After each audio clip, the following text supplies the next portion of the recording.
Hi, I'm Lily, I'm 16 and I'm a campaign coordinator at Teach the Future Scotland. Since the launch of our campaign back in 2020, we made a lot of progress in convincing the need for climate education in Scotland. As we were setting up our branch of Teach the Future, we took part in the Green Recovery for Education campaign in June of 2020 in the run-up to the announcement of the Chancellor's spring budget. This aimed to lobby the Chancellor into allocating fiscal stimulus towards the green retrofitting of the school estate in line with our asks, equitably spreading funding across the country, creating green jobs and allowing students to be taught about sustainability in sustainable spaces.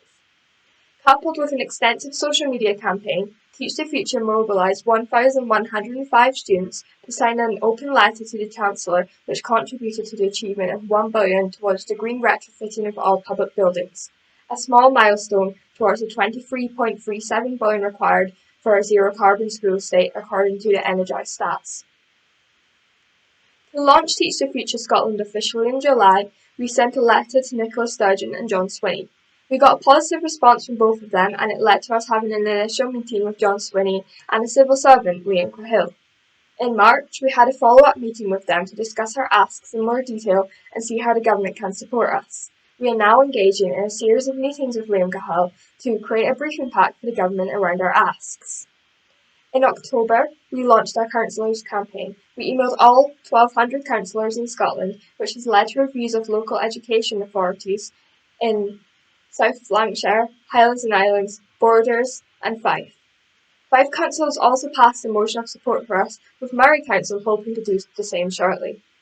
We gave a talk at the COSLA board meeting, which has also strengthened our relationship with councillors and COSLA too. The leader of the Scottish Liberal Democrats, Willie Rennie, has met with us on many occasions. This has led to our having an amendment submitted into a bill earlier in the year which was sadly unsuccessful. Still, we were able to meet some more MSPs from this and build up some new contacts. The Liberal Democrats also included some of our asks in their manifesto for the May election.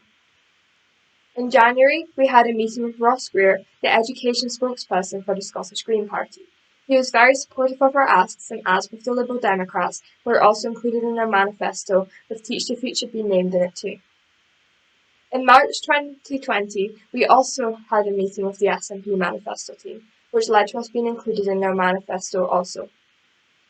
At the beginning of April, we held a week of action for our election campaign across the UK. We did banner drops across the country and had projections on iconic buildings in Edinburgh, Glasgow, Manchester and London to round the week off. We have also organised a series of hosting events called The Future Speaks, where students from each electoral region asked MSP candidates questions.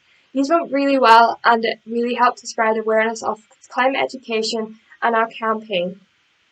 We also got candidates to sign on to our climate education pledge if they were elected too.